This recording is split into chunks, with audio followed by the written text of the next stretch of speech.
जानिए कैसे उत्तर प्रदेश के इन नेताओं ने उत्तर प्रदेश और देश की दिशा को बदल कर रख दिया।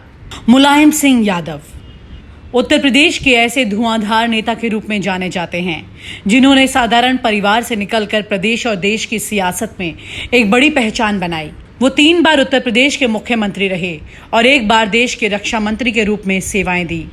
22 नवंबर 1939 को इटावा जिले के छोटे से गांव सैफई में पैदा होने वाले मुलायम ने शुरुआती दिनों में शिक्षण कार्य किया, लेकिन लोहिया और उनके साथ के लोगों के संपर्क में आने के बाद सियासत की ओर रुख किया।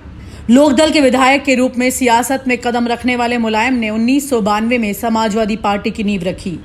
उत्तर प्रदेश में समाजवादी पार्टी की जड़ें मजबूत करने में उनका अमूल्य योगदान माना जाता है। मुरली मनोहर जोशी का जन्म 5 जनवरी सन 1934 को दिल्ली में हुआ था। उनका पैतृक निवास स्थान वर्तमान उत्तराखंड के कुमाऊं क्षेत्र में है। उन्होंने अपना MSc इलाहाबाद विश्वविद्यालय से किया, जहां प्राध्यापक राजेंद्र सिंह उनके एक शिक्षक थे। यहीं से उन्होंने अपनी डॉक्टरेट की उपाधि भी अर्जित की। उनका शोध पत्र स्पेक्ट्रोस्कोपी था। अपने रिसर्च को हिंदी भाषा में प्रस्तुत करने वाले वो पहले स्टूडेंट थे। बाद में वो राष्ट्रीय राजनीति में आए। 2014 के लोकसभा चुनाव में वो उत्तर प्रदेश के कानपुर से सांसद रहे। यूं ही नहीं मैं बन जाता हूं। रोज पहले किरण का छोर ढूंढने निकल जाता हूं। धूप छांव दिन रात की परवाह किए बिना पढ़ता जाता हूं।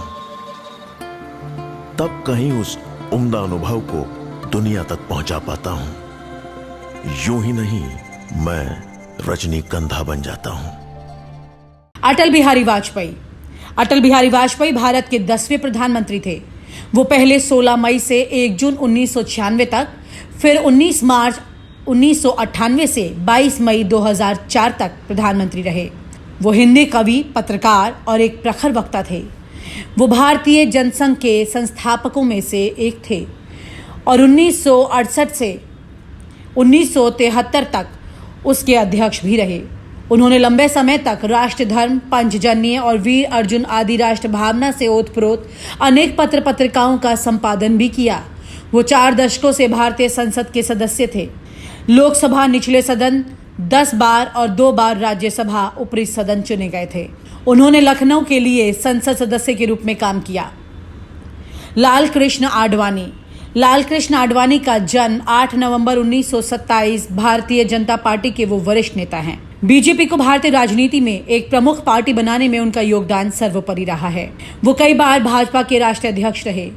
जनवरी 2008 से राष्ट्रीय लोकतांत्रिक गठबंधन ने लोकसभा चुनाव को आडवाणी के नेतृत्व में लड़ने तथा जीत होने पर उन्हें प्रधानमंत्री बनाने की घोषणा की थी।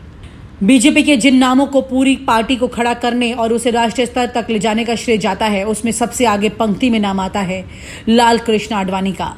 लाल कृष्ण आडवाणी कभी पार्टी के कर्णधार कहे गए, कभी लोह पुरुष और कभी पार्टी का असली चेहरा। कुल मिलाकर पार्टी के आज तक के इतिहास का अहम अध्याय लाल कृष्ण आडवाणी है। अजीत सिंह ने BSc, BTech और स्नातकोत्तर उपाधि नामी संस्थानों अर्थात लखनऊ विश्वविद्यालय, लखनऊ IIT खड़गपुर और प्रौद्योगिकी के इलिनॉय संस्थान शिकागो, संयुक्त राज्य अमेरिका से प्राप्त की। अजीत सिंह की रुचि कृषि और आधुनिक प्रौद्योगिकी के क्षेत्र में रही। उन्होंने अमेरिका में 17 वर्षों तक अमेरिकी कंप्यूटर इंडस्ट्री में कार्य किया और 1980 के पूर्वार्ध में लोकदल को पुनर्जीवित करने का काम किया। लोकदल उनके पिता द्वारा बनाई गई एक पार्टी है जिसमें मुख्यतः किसानों का एक बड़ा हिस्सा अनुगमन करता है।